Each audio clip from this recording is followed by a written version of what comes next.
Lila,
কৃষ্টি সংঘৰ আমাৰ বৰ্ষজোৰা সোণালী জয়ন্তীৰ আজি আমাৰ এইটো অবিৰত ভাগৱত পাঠৰ মানে কাৰ্যসূচী চলি আছে। এই কাৰ্যসূচীত আমাৰ মানে ভকত বৈষ্ণৱসকলক সেৱা কৰিবৰ কাৰণে আমাৰ চাহ তামোল দিবৰ কাৰণে গোটেই আমাৰ যিমানখিনি মানে সদস্য আছে চবকে 10গৰাকী এটা এটা গ্ৰুপ কৰি দিছে, সময় দিছে 2ঘণ্টা কৰি। তেনেকৈ আমাৰ 3-4টা টীম হৈ কৰি গোটেই পিনে ভকতক মানে সেৱা শুশ্ৰূষা কৰি আছে। এতিয়া আমাৰ আজি আৰু 3টা মঙলবাৰে আমাৰ শেষ হ'ব এই অনুষ্ঠান। সেই শেষলৈকে আমাৰ গায়কসকলে এই কাৰ্যসূচী চলাই যাব। নিজৰ মানে ঘৰৰ কাম ব্যস্ততাৰ পৰা আঁতৰি আহি ৰাইজৰ সেৱা শুশ্ৰূষাত গোটেইখিনি লাগি গৈছে। আমি ভাবোঁ আমাৰ এই অনুষ্ঠানটি ভালদৰে সুকলমে আমি সফলতাৰে সামৰিব পাৰোঁ। নমস্কাৰ। আমাৰ বৰপেটা শ্ৰী শংকৰদেৱ কলা সংস্কৃতি সংঘৰ সোণালী জয়ন্তী বৰ্ষৰ উপলক্ষে আমাৰ কেইবাটাও অনুষ্ঠান আমি ইতিমধ্যে সমাপ্ত কৰিছোঁ। সফল সামৰণি পৰিছে। আৰু তাৰে ভিতৰত আমাৰ 7দিনীয়া অবিৰত ভাগৱত পাঠ আমাৰ ইতিমধ্যে চলি আছে। আজি আমাৰ 5ম দিন। আজি আমাৰ 10ম স্কন্ধ চলি আছে। আমাৰ যথেষ্ট আমাৰ বৰপেটাবাসী ৰাইজৰ সমাগম ঘটিছে আৰু এটা খুব সুন্দৰ বাতাবৰণ এটা সৃষ্টি হৈছে ইয়াত। গতিকে সমূহ ভকত বান্ধৱ আমাৰ বৰপেটাবাসী ৰাইজক আমি আমাৰ আন্তৰিক ধন্যবাদ আৰু কৃতজ্ঞতা জ্ঞাপন কৰিছোঁ। সকলোৰে সহযোগতে এই কামভাগি আমাৰ হৈ আছে, সফল সমাপ্ত হৈছে। আমি সকলোকে ধন্যবাদ জনাইছোঁ। আমাৰ বহুতো কাৰ্যসূচী আছে, এইটো কাৰণ বছৰ যোৱা কাৰ্যসূচী। এতিয়া 2-3টা কাৰ্যসূচী আমাৰ শেষ হৈছে। আমি বিভিন্ন সময়ত ৰাইজৰ ইয়াৰ উপস্থিতি কামনা কৰিলোঁ। সুদূৰ যোৰহাট বা অন্য ঠাইৰ পৰা আহিছে ইয়ালৈ। আৰু সকলোৰে সহযোগিতাত নিশ্চয় আমাৰ এই যিটো সোণালী বৰ্ষ 100 বছৰীয়া সম্পূৰ্ণ হোৱাৰ উপলক্ষে যি আমি অনুষ্ঠান মাজে মাজে কৰি থাকিম, ইয়াৰ সময়ত আমি ঘোষণা কৰিম। সেই সকলোতে আমি ইয়াৰ ৰাইজৰ সহযোগিতা কামনা কৰিছোঁ।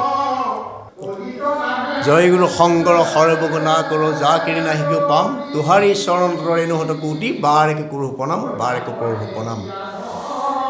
বৰপেটা শ্ৰী শংকৰদেৱ কলা সংস্কৃতি সংঘৰ নামঘৰ প্ৰাংগণত যোৱা ছেপ্টেম্বৰৰ 19 অক্টোবৰৰ পৰা 2026 ছেপ্টেম্বৰ বৰ্ষলৈকে আমাৰ বছৰজোৰা কাৰ্যসূচী হিচাপে আমি সোণালী জয়ন্তী বৰ্ষ পালন কৰিছোঁ। আৰু এই সোণালী জয়ন্তী বৰ্ষ কাৰ্যসূচীৰ লগত সংগতি ৰাখি আমি ইতিমধ্যে আমাৰ যোৱা 22 মাৰ্চ 2026 ডক্টৰ শ্ৰী শ্ৰী পীতাম্বৰ দেৱক আমি আমাৰ নামঘৰ প্ৰাংগণলৈ আমন্ত্ৰণ জনাইছিলোঁ। নাম সমাৰোহৰ ওপৰত আৰু তেখেতে বৈষ্ণৱ ধৰ্ম সমাজৰ ওপৰত বিশেষ বক্তৃতা প্ৰদান কৰিবৰ বাবে। আৰু লগতে আমি সেইদিনাখনেই আমি আমাৰ স্থানীয় আইসকলৰ দ্বাৰা থিয় নাম আৰু লগতে আমাৰ এই অনুষ্ঠানলৈ আমাৰ অসমৰ দিহা সম্ৰাট হিচাপে খ্যাত সকলোৰে পৰিচিত শ্ৰদ্ধাৰ শ্ৰীযুত কমলা গগৈদেৱক আমি আমন্ত্ৰণ কৰি আনিছিলোঁ। আৰু সেইদিনাখন পুৱাৰ বেলাতেই আমি পাঠ প্ৰসংগকে আদি কৰি আমাৰ পুষ্পাঞ্জলি অৰ্পণ, আমাৰ অগ্ৰজ কনিষ্ঠসকলৰ স্মৃতিচাৰণকে আদি কৰি আমি কেইবাটাও অনুষ্ঠান আয়োজন কৰিছিলোঁ। আৰু এই অনুষ্ঠানত আমাৰ পুৱাৰ পৰা সন্ধিয়া পৰ্যন্ত আমি বৰপেটাবাসীৰ লগতে সুদূৰ বালিগাঁও তিয়কৰ পৰা আদি কৰি আমাৰ ওচৰ পাজৰ সমীপৱৰ্তী যেইকেইভাগ নামঘৰ অনুষ্ঠান আছিলে আৰু ওচৰৰ বৈষ্ণৱপ্ৰাণ ৰাইজ আছিলে, এই অনুষ্ঠানৰ শুভাকাংক্ষী আছিলে, সকলোৰে উপস্থিতিত এক খুব সুন্দৰ এটি কলাকৃষ্টিৰ অনুষ্ঠান, আধ্যাত্মিকতাৰ অনুষ্ঠান হিচাপে সেই দিনটো আমাৰ পৰিগণিত হৈ ৰ'ব। আৰু ইয়াৰ সফল সমাপ্তিৰ বাবে আমি সদৌ বৰপেটাবাসীৰ লগতে সমগ্ৰ যোৰহাটবাসীক আমি আন্তৰিক কৃতজ্ঞতা জ্ঞাপন কৰিছোঁ।